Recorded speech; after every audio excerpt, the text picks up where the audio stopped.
Ladies and gentlemen, welcome back to the shop. Today we're going to be repairing a 2009 Hyundai Santa Fe. If you have an issue with your car not starting in park, hard to shift in and out of gear, say reverse, drive, etc., and if you have to bump the shifter or put it into neutral to get it to start, or if it's not fully going into park, you need to keep watching this video.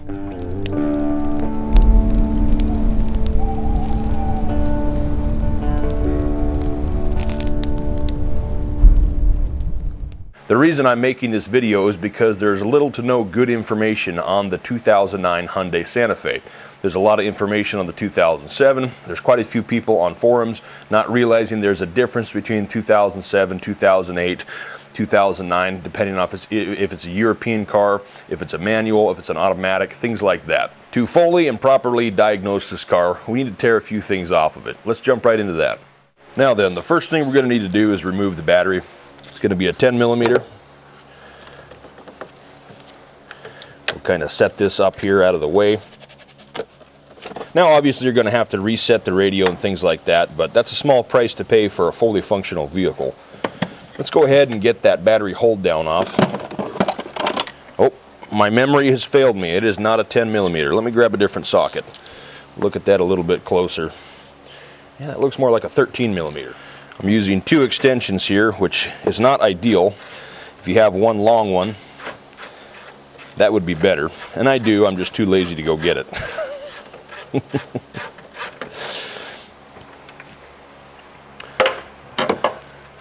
Now that is a nut, so don't lose it. I'm going to set mine right up there.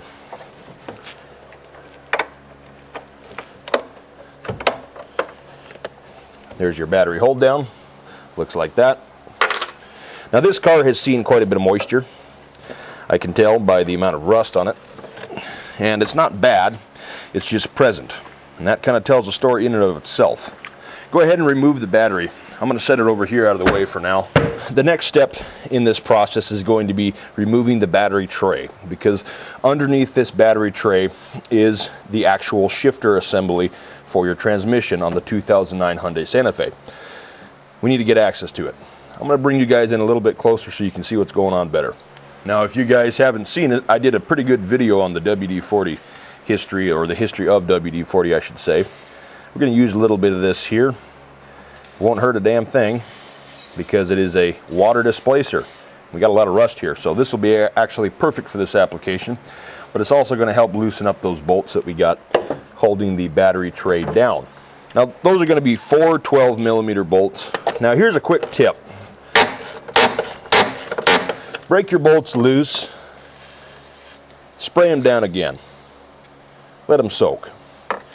By breaking them loose, you've exposed a little bit of the threads, and the threads are basically like a small trench. And that trench will help carry the penetrating lube, or the WD-40, down into all the threads, therein making it easier to get them out. So like I say, break them loose, soak them one more time, let them set for a couple minutes. We'll come right back to this. Now that we've got our bolts soaking for a little bit, we're going to go ahead and work them out. You can hear that's actually audibly better. A lot less binding, a little squeak to it still, but they're coming out much easier than they were at the beginning of this process.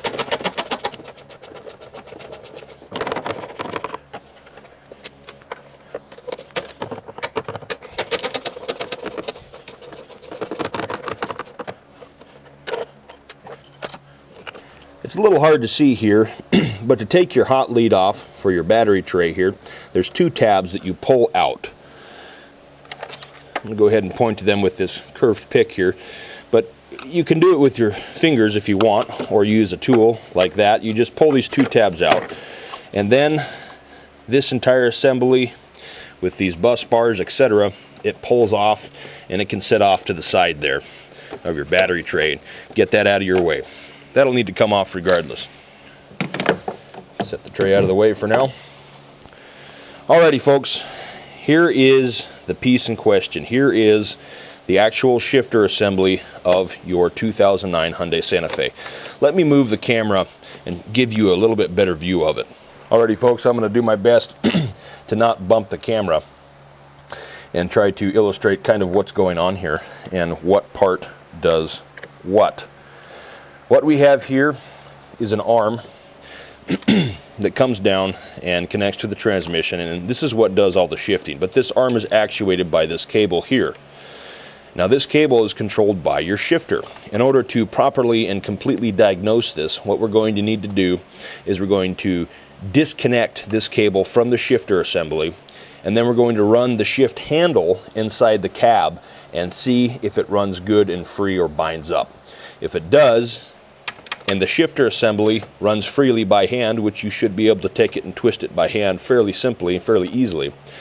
If this is good and this is seized, the cable's bad. If the cable's hard to move, if the shifter knob in the cab is hard to move without it connected to the transmission, the cable's your issue. That is, if the shifter on the transmission runs freely. If it's the opposite, the shifter on the transmission, when disconnected, runs horribly, it binds, it's hard to move, and the cable disconnected runs smoothly, it's again the opposite issue. It is the shifter. Now, we're going to figure out which problem it is in my case, and then I'll give you some tips and tricks on how to solve both problems.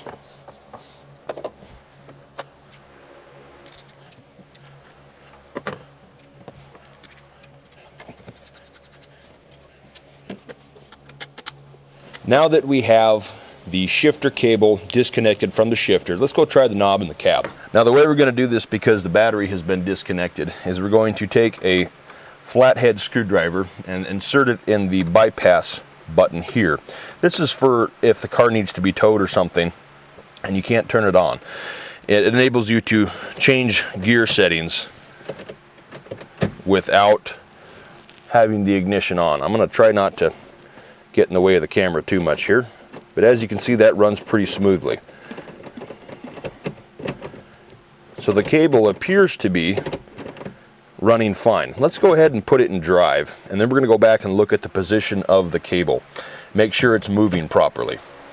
Alrighty folks, what I've done is I've gone ahead and slid the cable as far towards the cabin as I can on the shifter, putting the shifter in the park position and sliding the cable back. I want to see if this slight adjustment is just enough to solve the no start and park issue and the not actually going into park issue, because all that seems to be happening is the cable slid slightly in the shifter. Part of the reason it may be hard to shift is because it's not totally in park or totally in neutral, totally in drive, etc.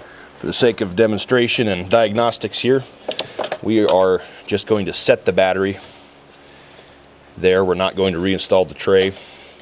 This is not something I recommend doing ever long term, but for, again, the sake of demonstration and testing, this will be all right. If you've left any tools or fasteners or anything around inside the cabin, or under the hood rather, I should say, make sure you move those before you go ahead and try to start it. Let's see if this starts.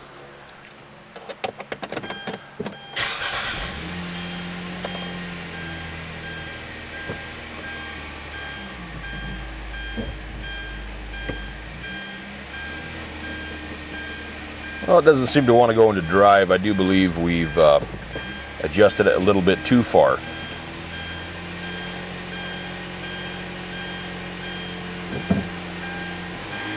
Also seems to be running at a very high idle. It's another problem for another day. Let's readjust that a little bit and try again here. Okay, so that was the issue with the remote start function in the past, is it just wasn't in park. Now then, this is the perfect moment for a Gordon Ramsay-esque type narration. Cables disconnected, battery out. Delicious. What we did is we slid this cable, I'm going to turn my headlamp on here so I can shed some light on it, as far as we possibly could towards the cabin. Well, that moved it approximately 3/16 of an inch from where it was at. Now, that solved our starting issue, but we cannot put it into drive. So, we went too far. Let's slide it towards the front of the rig just a little bit, about 1/8 of an inch.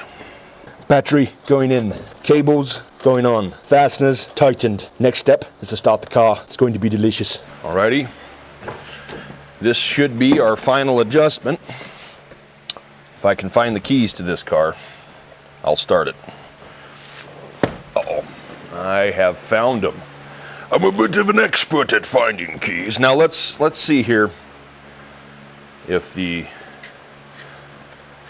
remote start function works. Yes, it does. All right.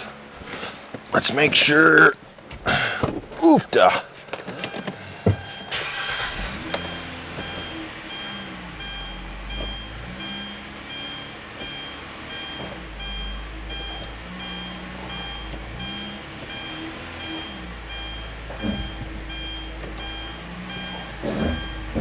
We have all of our gears, ladies and gentlemen.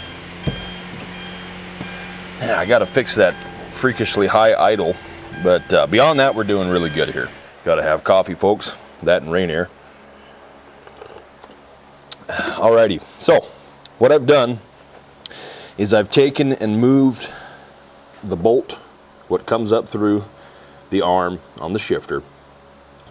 And my final adjustment was approximately 1/16 of an inch back towards the cabin from where it was originally.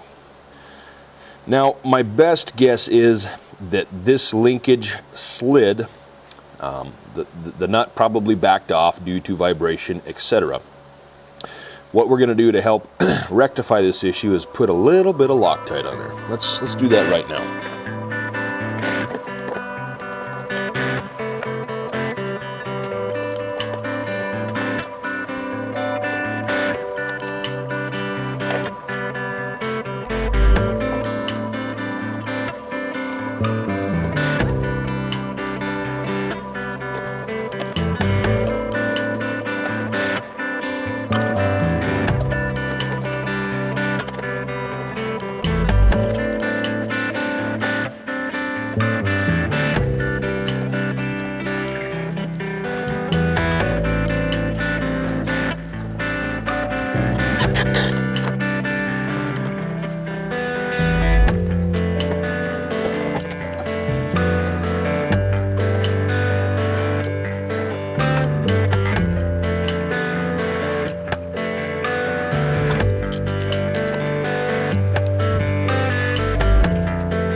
Thank you, ladies and gentlemen, for joining me on this repair video.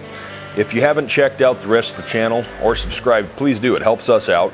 And I hope that there's good content there that will both entertain and educate you as well. Again, thank you for being here. Until next time, have a great day and fix your Hyundai. Punny. That's funny. I don't care who you are.